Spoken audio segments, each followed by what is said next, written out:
सम्यक दृष्टि को साथ भय नहीं होते।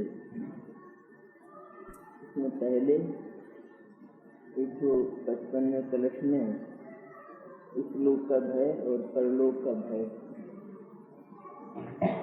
इस दो से सम्यक दृष्टि सदा ही निर्भय रहता है, इसकी चर्चा की।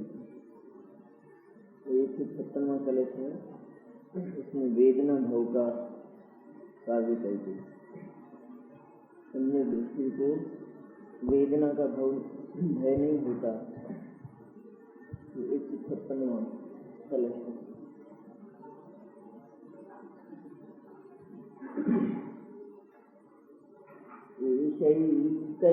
वेदना यदुचलम ज्ञानम स्वयं वेद्यते वेदोदित वेद्य वेदक बला देशम सदा नाकुलई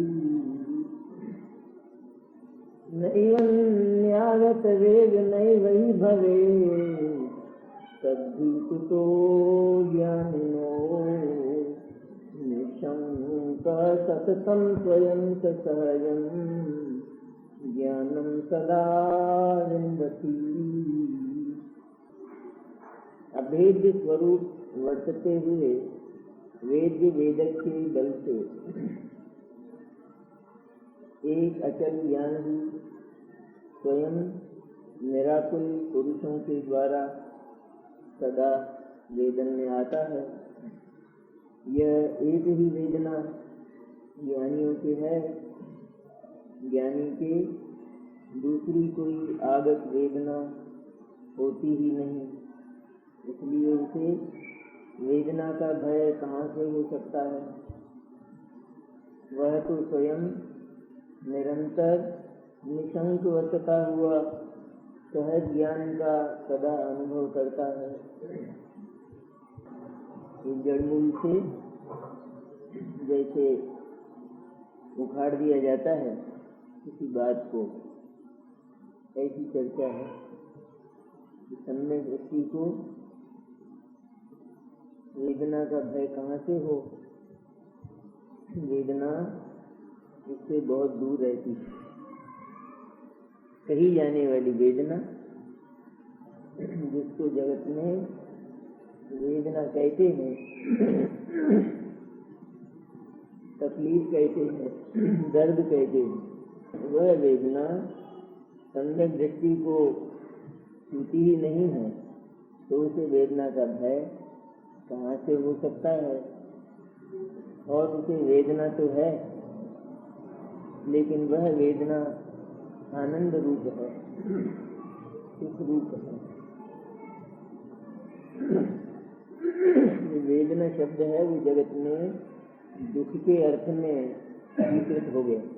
उसे बड़ी वेदना, मुझे बड़ी वेदना, मुझे आपके संबंध में बड़ी वेदना, मुझे आपकी तकलीफों की बड़ी वेदना है, बड़ी संवेदना है, ऐसा कहते हैं ना लोग। तो वो वेदना दुख के अर्थ में प्रचलित हो गई जगत में, लेकिन वास्तव में वेदना तो सत्पुरुषों को, सम्यक दृष्टियों को, ज्ञानियों को, अरहंतों को और सिद्धों को भी होती है। और वो वेदना ज्ञान रूप अर्थात आनंद रूप होती है। वे सदा आनंद का ही वेदन संवेदन किया करते हैं, इसलिए ज्ञानियों की वेदना, उसका नाम आनंद है, उसका नाम सुख है। तो कैसी है वेदना? तो जिस वेदना में मैं वेदन करता हूँ और ये मेरे द्वारा वेदन किया जाता है, भोगा जाता है, आस्वादन किया जाता है, इस तरह का भेद, मैंने इस तरह का विकल्प, मैंने इस तरह का विचार जहाँ पर नहीं है, लेकिन जहाँ जिसका वेदन किया जाए और जो वेदन करे, वे दोनों एकाकार होकर प्रवर्तित होते हैं। ऐसी जो वेदना है वो आनंद में होती है। जहाँ वेद्य और वेदक में भेद होता है वहीं विकल्प का जन्म होकर आकुलता पैदा होती है। आत्मा के विकल्प और विचार से लेकर जितने भी जगत के संबंध में होने वाले विकल्प और विचार हैं वे सब आकुलता में होते हैं, क्योंकि वहाँ वेद्य वेदक भाव अभेद नहीं होता।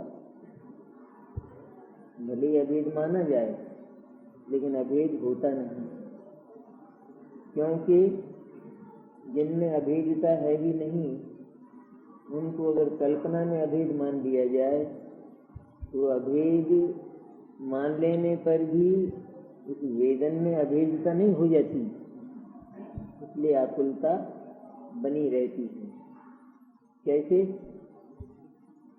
कि जैसे अच्छे लगने वाले सुखरूप लगने वाले जो जगत के विषय होते हैं, 5 इंद्रियों के विषय, उनको सारे ही अज्ञानी सुखमय मानते हैं, आनंदमय मानते हैं और उनके साथ अभेद भी हो लेते हैं। अपनी कल्पना में अपने आप को उनके साथ अभेद मानते भी हैं। ऐसा भी वेदन करते हैं कि ये और मैं एक ही हूँ और ये मेरे द्वारा भोगा जा रहा है, लेकिन वहाँ व्यवस्था यह है कि वे एक में होते ही नहीं हैं, इसलिए वहाँ वेदन में आकुलता होती है।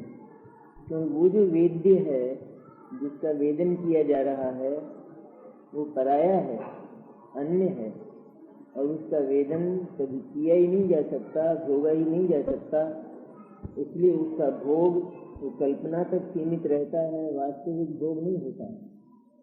भोग के नाम से जगत में, अज्ञानी जगत में अथवा व्यवहार में प्रसिद्धि तो है उसकी, अज्ञानी तो 5 इंद्रियों के विषयों का भोग किया करते हैं, लेकिन 5 इंद्रियों के विषयों का भोग भी अज्ञानियों को नहीं होता, क्योंकि वो भोग परवस्तु है, दूर की चीज है, मिलती नहीं है, उपलब्धि नहीं होती है। इसलिए तो क्या होता है, इसका फल क्या होता है कि जो वस्तु कभी अपनी नहीं हो सकती उसको, उस वस्तु का जो संवेदन है, उस वस्तु में जो परिणति है वो निर्भयता से होती है, उस वस्तु में जो परिणति है वो निसंकोच होती है, उस वस्तु में जो परिणति है वो एकाकार होकर होती है, क्योंकि वो चीज हमारी है। इसलिए उसका जो वेदन है उसका दूसरा नाम आनंद है, सच्चा आनंद, और उसका नाम है नकली कृत्रिम आनंद। अज्ञानी हमेशा ही इस नकली आनंद का अर्थात आकुलता का भोग किया करते हैं। नकली आनंद का दूसरा नाम, नकली आनंद का दूसरा नाम क्या है? आकुलता। अज्ञानियों के कोश में उसका नाम आनंद है, और ज्ञानियों के कोश में उसका नाम आकुलता है। ये बच्चों की जो भाषा है अथवा बच्चों का जो ज्ञान है, तो उसमें पुस्तक के जो आम और अनार हैं वे आम और अनार हैं वास्तव में उनके, बच्चों के, लेकिन समझदारों के आम और अनार तो वे नहीं हैं। समझदारों के लिए तो वे केवल कागज के चित्र और कागज के टुकड़े हैं जिनको खाया नहीं जा सकता और उनका रस लिया नहीं जा सकता। क्यों? क्योंकि उनमें रस नहीं है। अब कोई बालक उस आम को आम जानकर उसका रसास्वादन करना चाहे तो उसे कागज का स्वाद आएगा और वो मानेगा ये कि मैं आम खा रहा हूँ, आम खा रहा हूँ। उसका जो स्वाद है उसको आम का स्वाद मानेगा, कहेगा, लेकिन चूंकि वो आम नहीं है इसलिए उसको निश्चित आकुलता में स्वाद तो नहीं आएगा, बल्कि अड़चन होगी खाने में। इसलिए आकुलता होने पर भी वो उसको सुख मानता रहेगा, आनंद मानता रहेगा, ये जानकर कि आम बहुत अच्छी चीज होती है ऐसा कहते हैं, आम बहुत स्वादिष्ट होता है ऐसा कहते हैं हमारे अध्यापक, इसलिए मैं आम खा रहा हूँ और बहुत अच्छा लग रहा है। ऐसा कहने पर भी, ऐसा मान लेने पर भी उसको आम का स्वाद नहीं आता, पर आकुलता होती है। कल्पना में वो ये कहता है कि मैंने आम खाया है और बड़ा स्वादिष्ट लगा है। इसी तरह अज्ञानी विषयों में प्रवृत्ति करता है, ये भी कहने की बात, वास्तविक नहीं। अज्ञानी की भी विषय में प्रवृत्ति नहीं होती, पर अज्ञानी की विषय में प्रवृत्ति अज्ञानी के भीतर होती है, विषय में नहीं होती। अज्ञानी की वृत्ति विषय में नहीं जाती तो विषय की प्रवृत्ति हो ही नहीं सकती, और विषय वो अज्ञानी की वृत्ति में नहीं आता, इसलिए विषय में प्रवृत्ति हो ही नहीं सकती। लेकिन वो मान लेता है कि मुझे विषय में प्रवृत्ति होती है और आनंद आ रहा है। ऐसे आनंद को ज्ञानी झुठलाते हैं। तुम जिसको सचमुच आनंद मानते हो, स्वर्ग जैसा, मैंने मुक्ति जैसा आनंद, विषय का ऐसा आनंद कि जिसमें जीव एकाकार हो जाता है, अपने आप को एकाकार अनुभव करता है, उस आनंद को ज्ञानी झुठलाते हैं और कहते हैं कि वो निपट शुद्ध दुख की पर्याय है। इसमें सुख थोड़ा सा भी, जैसे बालक जो कागज का आम खाता है उसमें थोड़ा भी रस नहीं है, बल्कि वो तकलीफ पैदा करेगा। इसी तरह यह वृत्ति अज्ञानी की झूठी है, असत्य है, निपट मूर्खतापूर्ण है, इसमें रस बिल्कुल नहीं है, और फिर भी वो कल्पना में रस का वेदन करता है। तो वह रस नहीं, वह वेदन रस का नहीं, पर वह केवल आकुलता का वेदन होता है।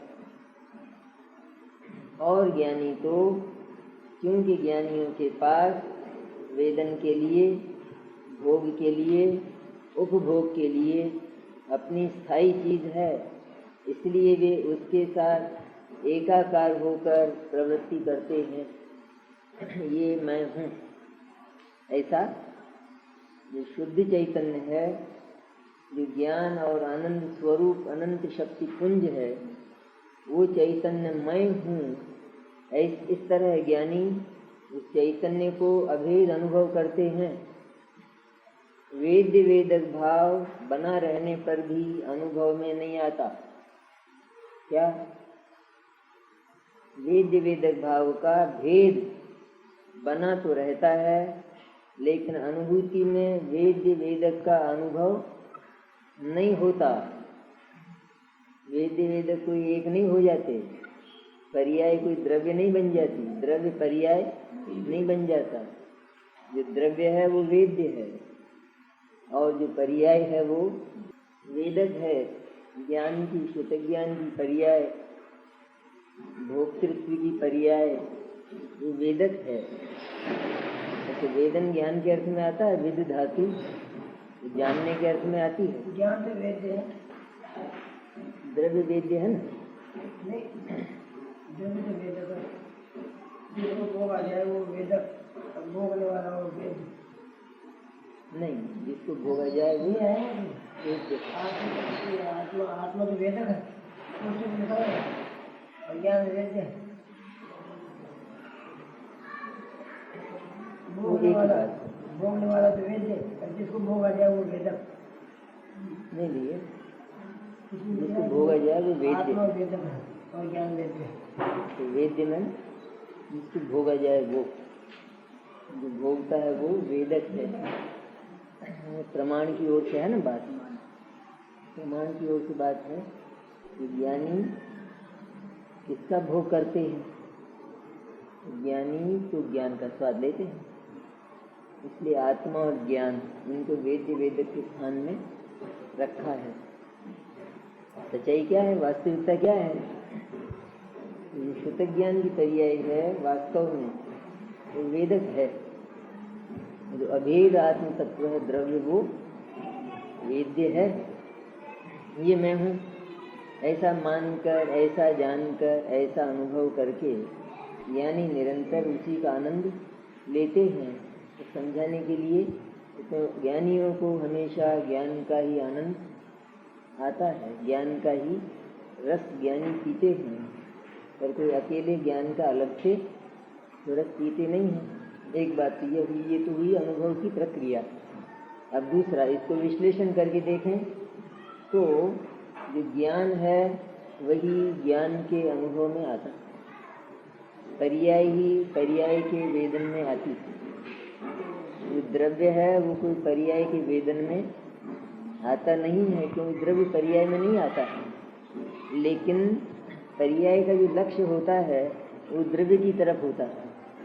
ऐसी प्रक्रिया है एक अनुभव की, एक वैज्ञानिक प्रक्रिया है ये। जब जो वेदन करने वाला ज्ञान है उसका लक्ष्य जब स्वद्रव्य की ओर, अपने तत्व की ओर होता है, तो चूंकि एक बात तो वो अपना है, दूसरा क्या है कि वो आनंद से भरा हुआ, इसलिए जो पर्याय उसकी ओर झांकती है तो पर्याय आनंद से भर जाता है। स्वयं किसका रस आया पर्याय को? स्वयं पर्याय ही आनंद से भर गई, उसी आनंद का रस आया, पर्याय को द्रव्य का रस नहीं आया। इसमें भी बढ़िया है बात एक, क्या कि पर्याय वो द्रव्य से कुछ उधार नहीं लेती। अगर ऐसा हो तो पर्याय बिल्कुल पराजित हो जाएगी। इसलिए पर्याय के पास जो रस है वो अपना है, खुद का, स्वयं का। पर्याय के पास आनंद की कमाई अपनी है, वो आनंद द्रव्य से उधार नहीं लेती है। द्रव्य का आनंद द्रव्य के पास भरचक, पूरा का पूरा, उतना का उतना, ज्यों का त्यों रहता है। और पर्याय प्रति समय आनंद पीती है। अगर वो द्रव्य का आनंद पीती हो तो वो आनंद कम हो जाएगा, खाली हो जाएगा। इसलिए क्या होता है कि पर्याय स्वयं ही अपने में आनंद पैदा करके, अपने आनंद की कर्ता स्वयं होकर, अपने आनंद का संप्रदान स्वयं ही होती है। अपने में स्वयं आनंद पैदा करके वो आनंद पर्याय स्वयं अपने को ही देती है। वो पर्याय का आनंद किसी दूसरे को नहीं मिलता। और द्रव्य का जो भरा हुआ आनंद है वो सदा द्रव्य में रहा करता है। ऐसी एक अलौकिक व्यवस्था है वस्तु की कि जिसका उद्घाटन सर्वज्ञों के अतिरिक्त और कोई कर नहीं सकता। द्रव्य और पर्याय की ऐसी व्यवस्था किसी दर्शन में है नहीं, हो भी नहीं सकती। सर्वज्ञ के अलावा द्रव्य के पेट को कोई देख नहीं सकता। सर्वज्ञ वो द्रव्य की नर्स है, नर्स।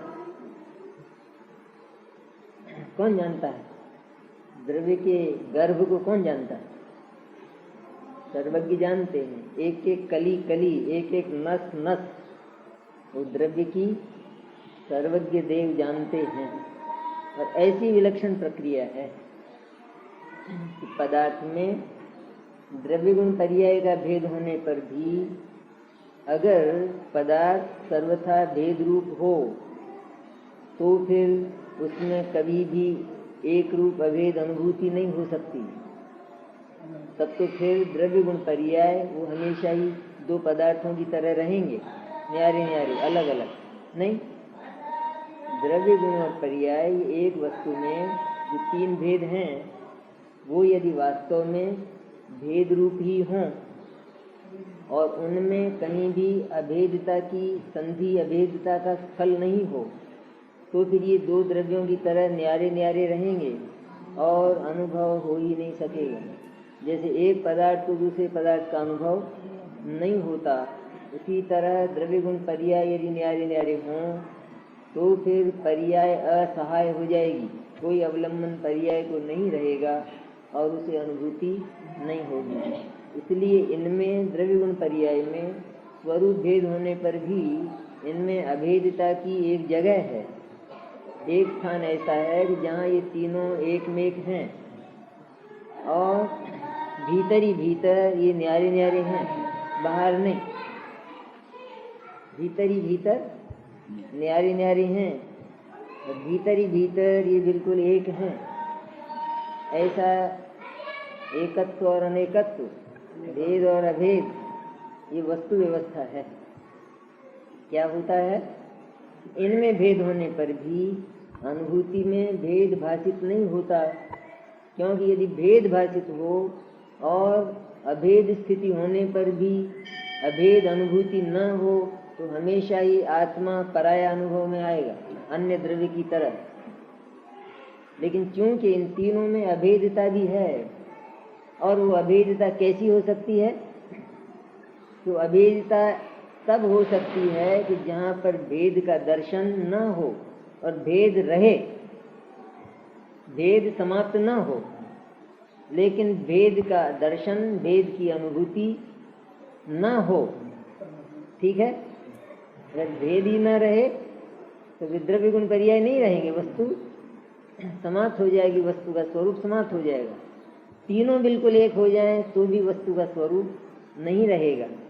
तीनों अलग अलग स्वरूप होने पर भी अनुभव में इनका भेद भाषित नहीं होता, भेद जाना जाता है। अनुभव के समय भी जो भेद पड़ा है वो भेद ज्ञान से अस्त नहीं हुआ है, लोप नहीं हुआ है, उस ज्ञान को तीनों का भेद स्वीकार है। लेकिन अनुभूति अभेदता के बिना नहीं हो सकती, क्योंकि ये तीनों तीन द्रव्यों की तरह, दो द्रव्यों की तरह नहीं है, लेकिन एक ही द्रव्य है। इसलिए अनुभव में जब तक एकत्व न किया जाए तब तक अनुभूति नहीं होती। इसलिए जहाँ अनुभूति होती है तो वहाँ पर वेद्य और वेदक भाव का अनुभव नहीं होता, पर एक ही अनुभव में आता है। मैं तो ज्ञान और आनंद हूँ, मैं तो ज्ञानमय तत्व हूँ, मैं तो आनंद तत्व हूँ। कहने में बात आती नहीं, ज्ञान तत्व हूँ, आनंद तत्व हूँ, ये कहने की है। भाषा में ताकत नहीं है कि वो अनुभव की पर्याय को कह सके। इसलिए आचार्य ने कहा वो तो वही है। तो कह मैं आत्मा हूँ, ये भी कोई अनुभव का तरीका, मैं ज्ञान हूँ, ये भी कोई अनुभव का तरीका नहीं है। लेकिन आत्मा ज्ञान और आनंद है, चैतन्य है, ऐसा जान लेने पर वो ज्ञान और आनंद इस तरह की संज्ञा देकर वो उस संज्ञा के रूप में, उस नाम के रूप में अनुभव में नहीं आता। जब अनुभव में आता है तो नाम अनुभव में नहीं आता। नाम जो है वो कोई वस्तु के भीतर नहीं है, वो तो संज्ञा है। वस्तु के भीतर तो उसका स्वरूप है, उसका स्वभाव है वस्तु के भीतर। तो इसलिए नाम से वस्तु के अनुभव में नहीं आती, नाम के बिना वस्तु का अनुभव नहीं होता। जब अनुभव होता है तो नाम अस्त हो जाता है, नाम अनुभव में नहीं आता, वस्तु अनुभव में आती, वस्तु का भाव अनुभव में आता है। शक्कर खाता है कोई, शक्कर नाम से अनुभव में नहीं आती है। जिसको ये बार बार आए मैं शक्कर खा रहा हूँ तो उसको रसास्वादन नहीं होगा। लेकिन वो शक्कर नाम की जो वस्तु है उसको शक्कर नाम के बिना तो प्राप्त किया नहीं जा सकता। किया जा सकता है? नहीं किया जा सकता है। तो उसको जानकर, नाम से जानकर, लक्षण से जानकर, फिर जब उसके साथ एकाकार होता है तो केवल उसका आनंद ही अनुभव में आता है। शक्कर शक्कर शक्कर ऐसा अनुभव में नहीं आता है, वस्तु अनुभव में आती है। इस तरह आत्मा अभेद अनुभव में आता है। पर्याय वो अपने को भिन्न अनुभव न करती हुई द्रव्य अनुभव करती है। मैं तो चैतन्य हूँ ऐसा अनुभव करती हुई पर्याय वो अभेद हो जाती है द्रव्य के साथ, और द्रव्य और पर्याय का भेद अस्त नहीं होता बल्कि बना रहता है। इस तरह की भेद और अभेद की अनेकांतिक व्यवस्था है। व्यवस्था तो ऐसी है अनेकांतिक, भेद की और अभेद की। लेकिन भेद व्यवस्था में अनुभूति नहीं होती।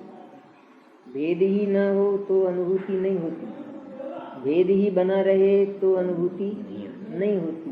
भेद बना रहे और उसको कला से, ज्ञान की कला से अभेद कर लिया जाए तब अनुभूति होती है।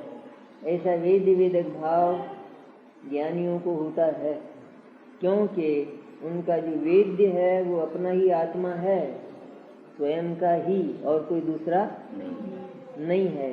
तो अपनी वस्तु में हमेशा ही स्वाधीनता होती है। एक बात तो ये होती है ना कि अपनी वस्तु में हमेशा स्वाधीनता होती है, और जहाँ स्वाधीनता होती है वहाँ निश्चित आनंद होता है आत्मा को, औरों को नहीं।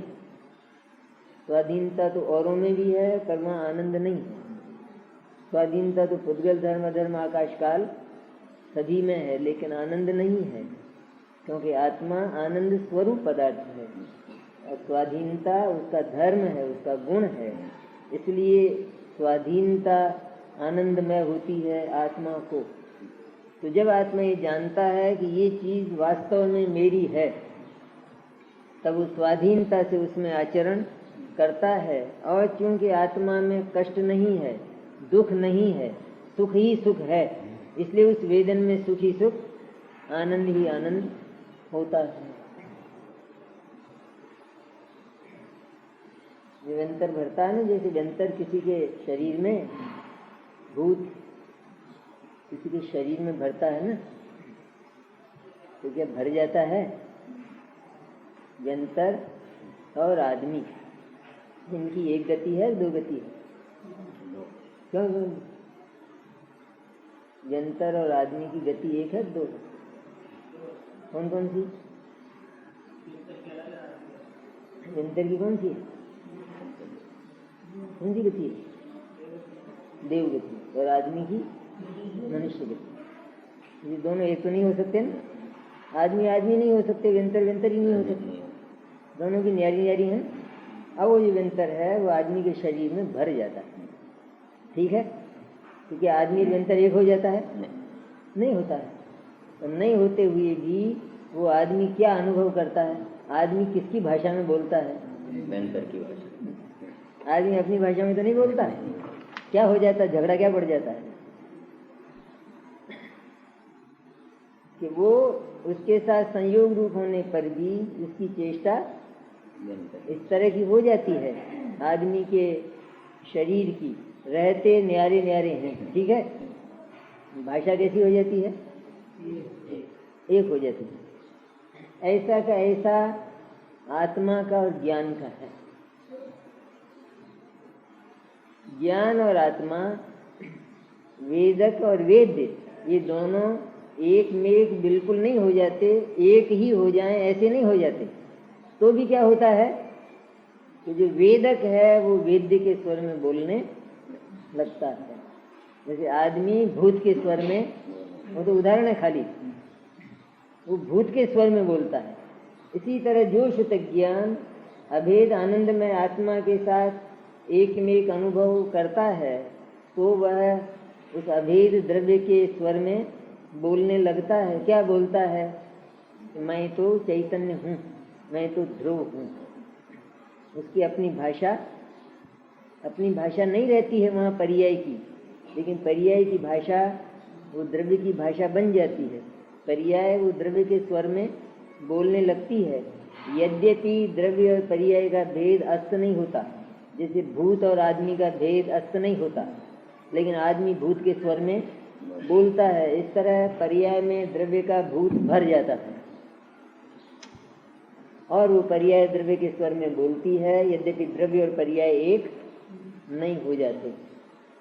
वो तो न्यारे न्यारे पदार्थों का केवल उदाहरण है न्यारे न्यारे भूत और आदमी। पर फिर भी जहाँ एकत्व की अनुभूति होती है, तो वहाँ आदमी अपनी सत्ता का अनुभव नहीं करता हुआ भूत की सत्ता का अनुभव करता है, अर्थात अपने आप को भूत ही अनुभव करता है।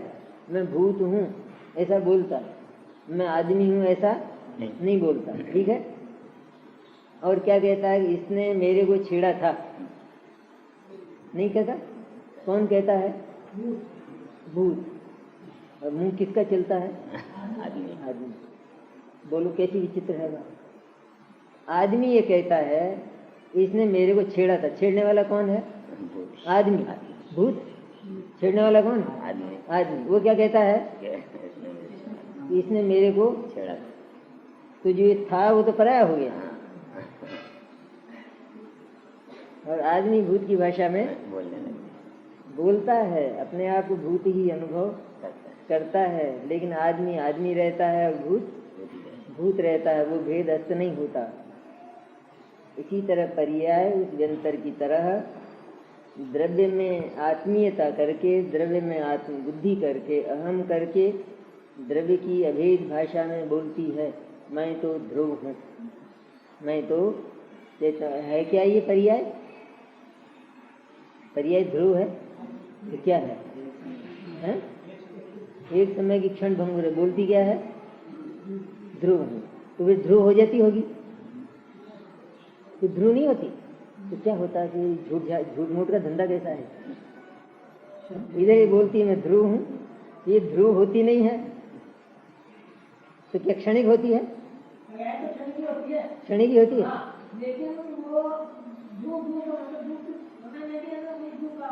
ये तो झूठ हुआ, साक्षात साक्षात झूठ हो गई बात।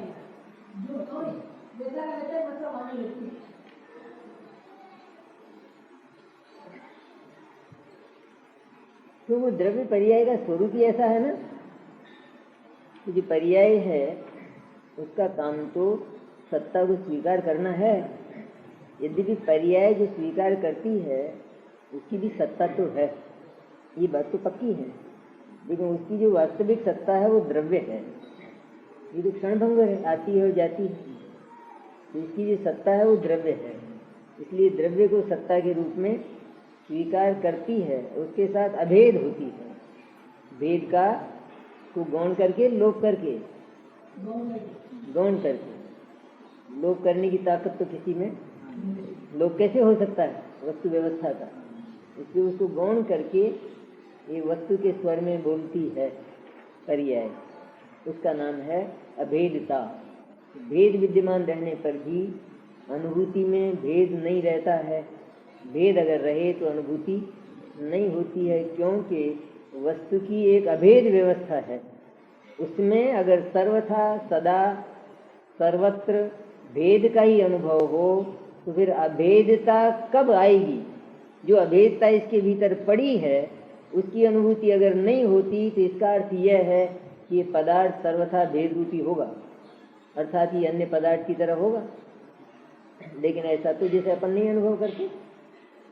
परिवार में 5 व्यक्ति हों तो बराबर ये जानते हैं कि 5 हैं,